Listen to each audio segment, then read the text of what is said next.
All right, guys, welcome to Overtakes. This is Misfit. This is Kel. And we're going to talk about day 1 and 2 of week 4, which were kind of... boring. There were just blowouts across the board. Yeah. There was nothing that really stood out to me at all, except for one... we'll get to Thursday, but Shanghai's been doing a little bit better. There were surprises, though.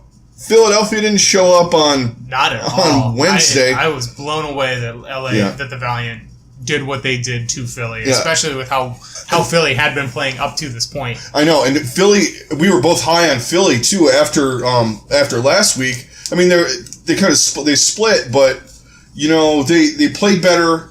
But this hot buff fraggy does not work. That's the biggest. Their initiations were not good. Yeah, and Poco and Fraggy have a way better rapport with each other. Yeah. And I just think they work way better together in general. Yeah, and what I saw and what I thought too is that Hoppa is a little too passive. Yeah. And Fraggy is just aggressive. Super aggressive. And Poco's better at good balance. He knows when to be aggressive, when to be and he kind of he's a good wingman. Yeah, he's a good wingman. He pulls Fraggy back when they need to. Yeah, they just dive jumping better. right in with him when they need to as well. But like when they want to run dive and those two are in, they do it so much better. Oh yeah. Fraggy with Hotba, it was like Hotba was reacting to what he was doing instead of them working together to either go in or pull back or do what you have to do in the situations. And the Valiant just punished them. Yeah, they did. Let's talk about we were talking about the bad tanks. Let's talk about the good tanks. We looked at this was another. We went to Winston's lab. You guys got to go to Winston's lab and just check it out. It's a fantastic site. If you want to prove a point on something like we're going to do right now, or at least I'm going to try to. Fate and Envy. Yeah. They had DPS numbers in that match. I think. Envy was plus 30. Envy was plus 36 on the Diva. And Fate Kill was death. plus 18 on Winston. That's absurd. On Winston, he was plus 18. Yeah. A great day is when you get plus 8 to 10. Right. You're hitting plus 20 on that, which says that he knew what he was doing, but he also had good play with Envy, counterdiving Philadelphia's confusion. Yeah. Diving, whatever they were doing. Whatever the hell was going on there. Because Shadowburn and Carpe didn't look the same in that match either. They were just across the board. They were just... And everything just seemed off. And their supports were trying. Yeah. I will give them that. Their supports were trying to keep those guys alive. And Boombox had a couple of plays here and there, but it just was not enough. Yeah. Well, and Agilities and Soon were just punishing people as well. They just... I don't know what they ate for breakfast, man, but they were just...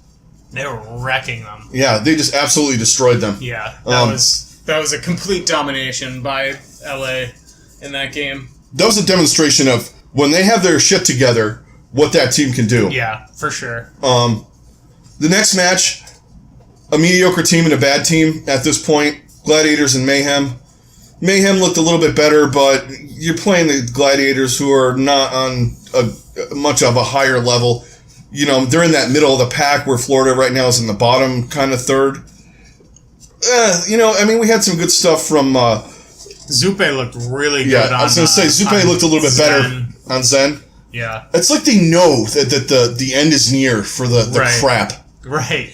And they also signed Zappis to their roster, so they now have a backup off-tank flex player. Yeah. So he also can play some Zen, from what I've heard. Okay. Too. So you have a guy now, a seventh man that could come in and just give you a little relief. Yeah.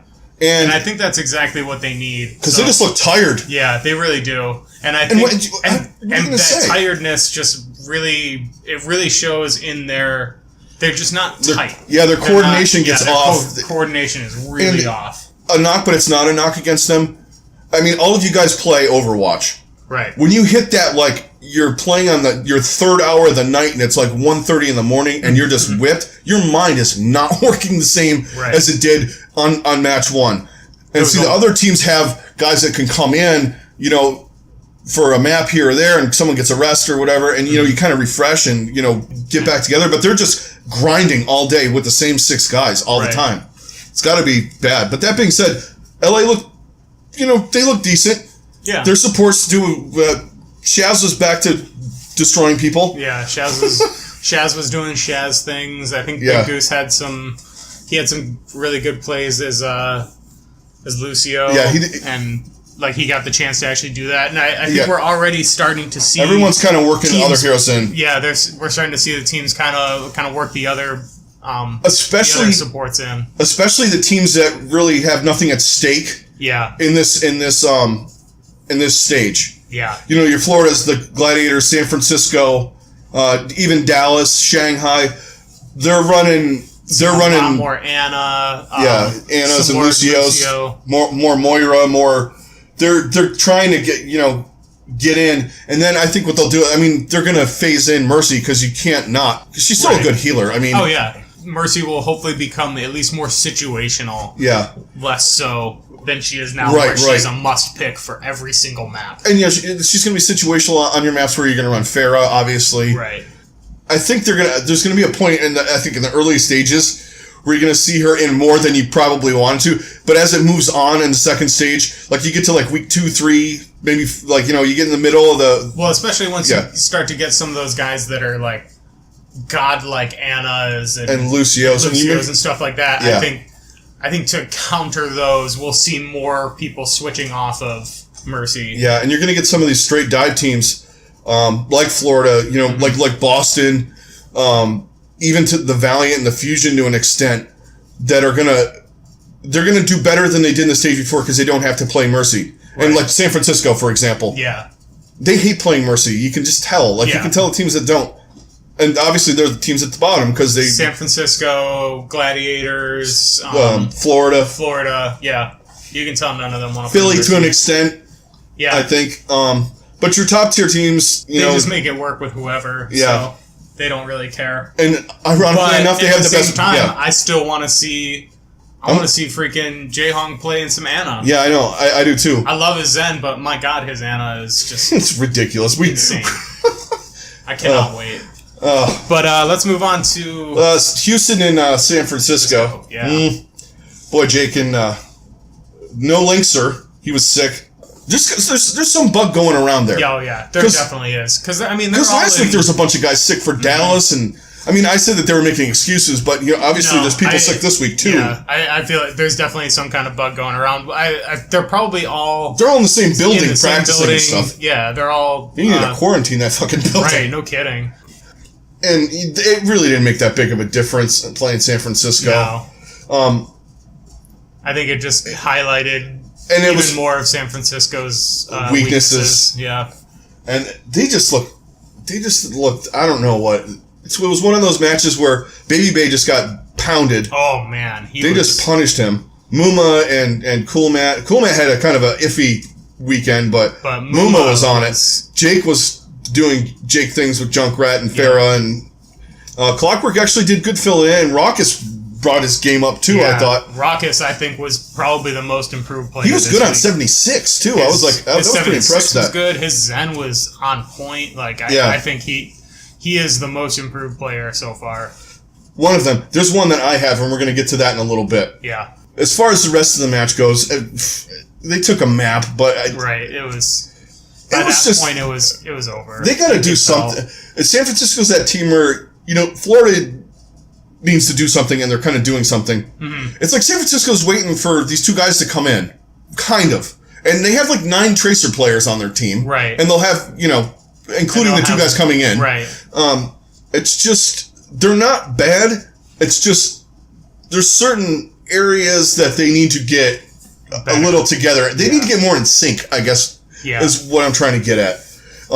There are games where Baby Bay is unstoppable and he's better than Fleta, and then there are games where he looks like me. Right. Where on hit scan. He's sticking his head out of spawn and getting picked off. Oh, by the way, that's an extreme exaggeration. I'm terrible at hit scan. Just letting you know. Was it in that game where, he got picked off? It was so fucking fast. And even the announcers were like, whoa. Yeah. How did that even happen? It was, all the way across the map on Ilios ruins, and just to prove it, you're proving a point with that, and I remember it now. I'm like, yeah, that was, but still, it didn't matter who it was against. I mean, they took maps here and there, and they took not maps, they took points here and there, but Houston was never not in control. Right. Even with Numbani, where San Francisco put up a fight, like you could tell that Houston was. Because, I mean, Houston got their 3 points so much faster than San Francisco did. I mean, it took San Francisco down to the wire to get it just barely to the... They didn't quite get it there. And then Houston comes in, and I think they had like 3 or 4 minutes left on the clock by the time they finished. And they were trying to... Then San Francisco was trying to be sneaky when they were... Houston was coming in at the end there. Nomi was hiding around the corner with, like a foot left, and Jake had tack visor. They didn't realize it. There was 2 other ults going on that Houston had. It's like they weren't... I kind of got where they're going. We're going to try and jump on them and push them back here with our ults. But at that point, when they're coming in that fast, you have to engage. Yeah. And you can't let them take another foot. You got like an inch to push the payload to finish the map. Right. You have to engage them right when they hit that corner. And just push them off. And just push them off or slow them down, stall them out, and then... Because your spawn is right there. Yeah. You can kind of do the trickle-in thing at that point. It's part of the disorganization that... So much for day one. Right. of the week. In my opinion. There really wasn't a ton to talk about in that one. Yeah. At the whole day, it was pretty much... I mean, I did pick Florida, but I mean, pretty predictable minus the blowout with Philly. With Philly. Yeah. We were kind of on the same level. We split on 2 of them because I'm an idiot and I picked my team, but I can't pick against them unless they're playing someone like they will be next week, and there's no way. Right. Let's move on to Thursday. Let's move on to Thursday. Okay. Philly dominated Dallas. Just Dr. Jekyll and Mr. Hyde. Yeah. And I guess both teams, honestly, but Philly's that was a domination. Much more Dr. Jekyll than they are. Or they're more Mr. Hyde than they are Dr. Jekyll. Whereas Dallas is the opposite. I don't know. They kind of throttled him like Mr. Hyde would, but right. This wasn't even close, and it's like disappointing. We talked about it a little bit when we were doing our picks with Dallas. They looked okay. Yeah.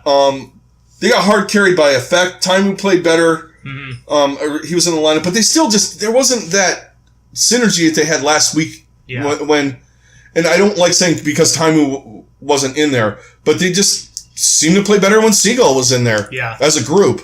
Not individually, but like when they were grouped up when they had Seagull in, it seems like they played better as a team. There wasn't any individual standout moments where you're going, wow, that was insane. Right. They just won. They did lose to London, but I mean, who hasn't? Right. Besides Boston.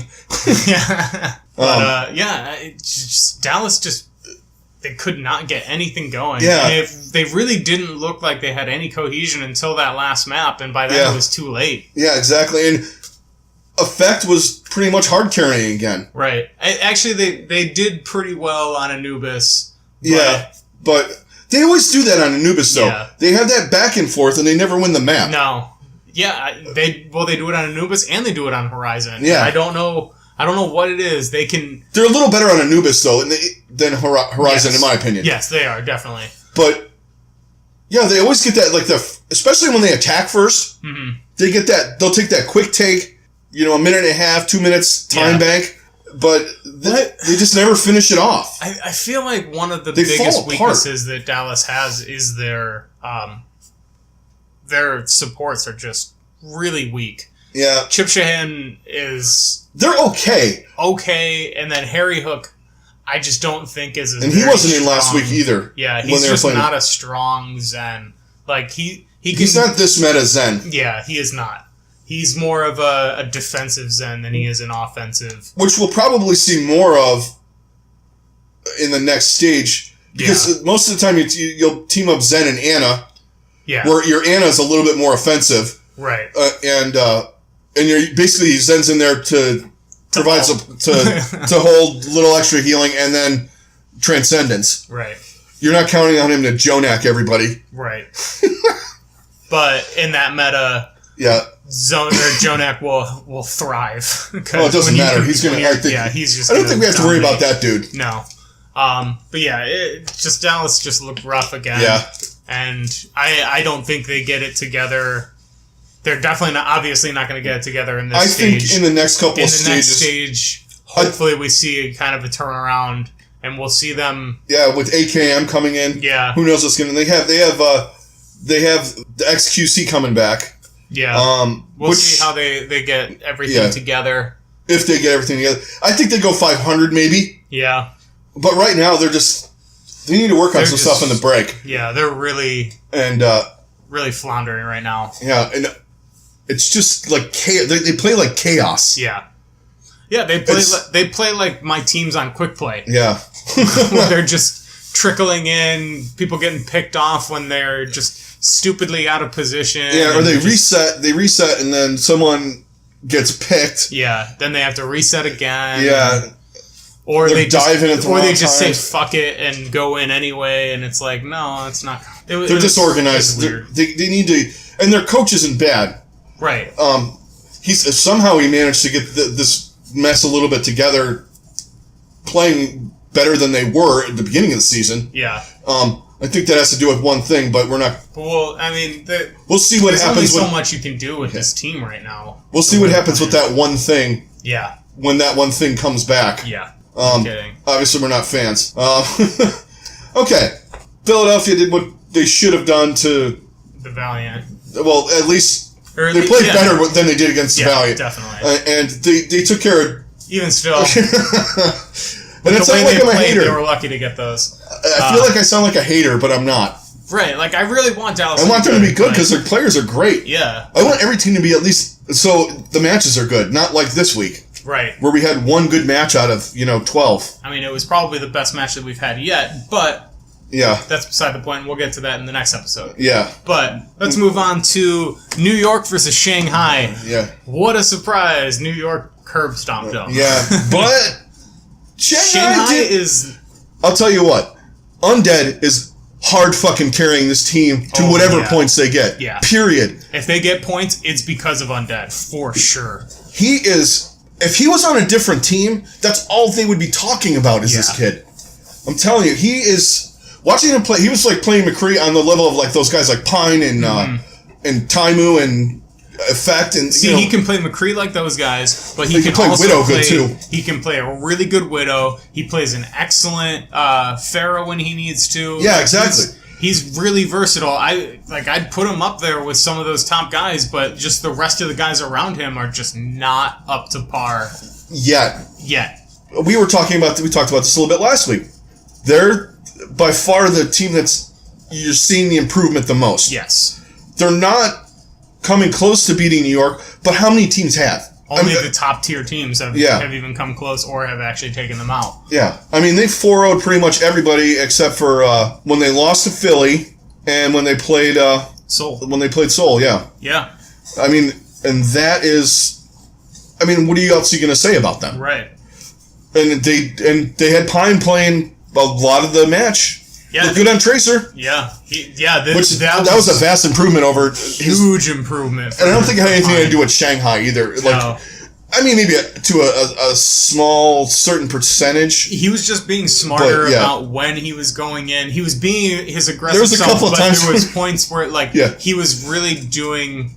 He was doing what he needed to. He was exactly pestering them when he needed to, but then he was also getting in there and wrecking them when he had to. Wrecking them, yeah. There was a couple of times where I was like, "Ooh, he's going a little too hard there," but somehow he got out of it a couple of times. Right, there was a couple of times where he did that, and then other times where you're like, "Oh God, don't go in!" And then he just gets 3 kills, and you're like, "Oh, okay, never mind.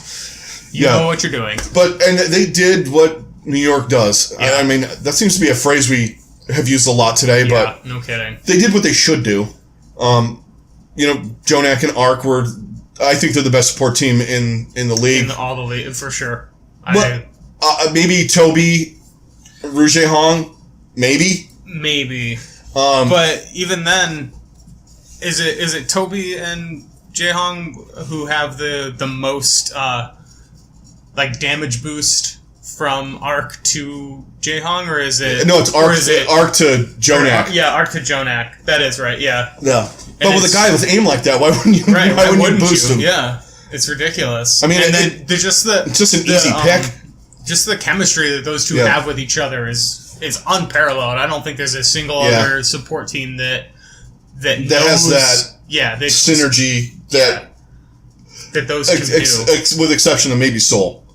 In my opinion, I think they're a little bit better. I think they're a little bit better. Ark and Jonak just barely edge them out. Yeah. Because Toby... Ark's a better Mercy than Toby. Ark is a way better Mercy than Toby, and I think that's the biggest difference. Yeah. And that'll be another one once the Mercy changes go in, but we'll go into that later. Yeah. That's really all we had to say about New York. I wanted to touch on Undead. That kid's unbelievable. Yeah, he's really good. And he honestly did... I'm excited to see more of him as the league goes on this year, and I think we're going to see a lot more of him in the later stages. Okay, last match on Thursday was...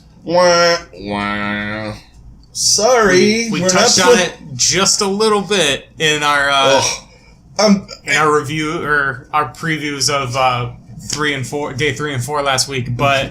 This just in, Greg Popovich is now the coach of the Seoul Dynasty. Right. My God. I mean, without Ryujehong, Seoul is just not even close to the same team. It's not like that Guido is bad. Right. But that just shows how good Ryujehong is, how much of a floor general he is, and he just knows the game so well, and just makes sure and puts his team in the best position that they can. He does, and he makes picks when necessary. He drops the transcendence when he's playing Zen when necessary. When he's Ana, he knows who to boost. He knows who to sleep. His callouts have to just be unreal. And it was very evident that he was not in the game. Yeah, because they're a completely different team. He must be their shot caller because Fleta didn't. He has to be. Fleta didn't look good, but that being said, London was they were pulling out everything. Yeah, and also what we said is London's tracer play is way better than Seoul's, and they beat the shit out of Munchkin and Bunny. I just made a thing. Yeah, they're one and the same as far as tracer goes. But man, fucking Birdring was just terrorizing. Unreal. And then Prophet was unbelievable again. Mm-hmm. And I mean, I'm not going to take anything away from London in this match. No. I thought it would have been closer, but once they said Ryujehong wasn't playing, and then London started, they're like, "Oh, Ryujehong's not playing. We're gonna flip our lineup around here and there." By the last map, they had that GC Bouchon, and not that that's a bad lineup to throw in there because they. But you could tell that they had kind of let the gas off. A little bit, and they took their boot off. They took their boot off the throat. At that point, and it didn't really matter. I think I also said last week. Maybe we were just talking when we were streaming.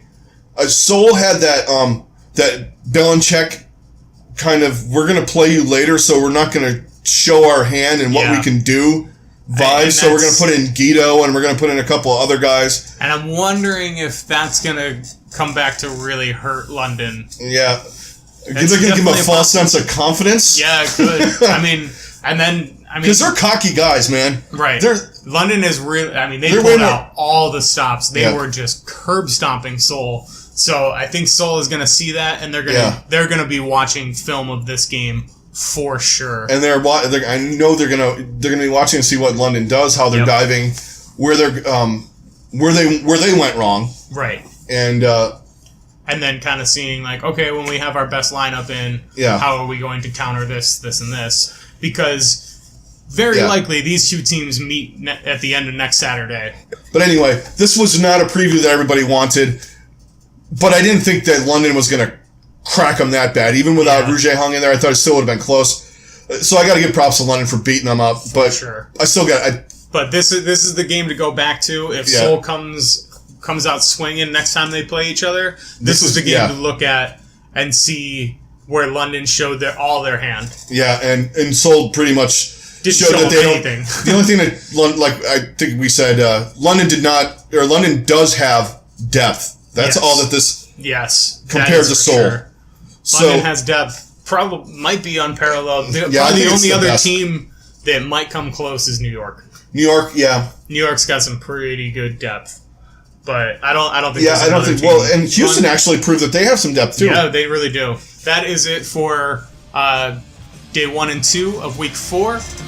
We will catch you guys on the next one. Give us a like, subscribe, and we'll see you on the next one. See you later.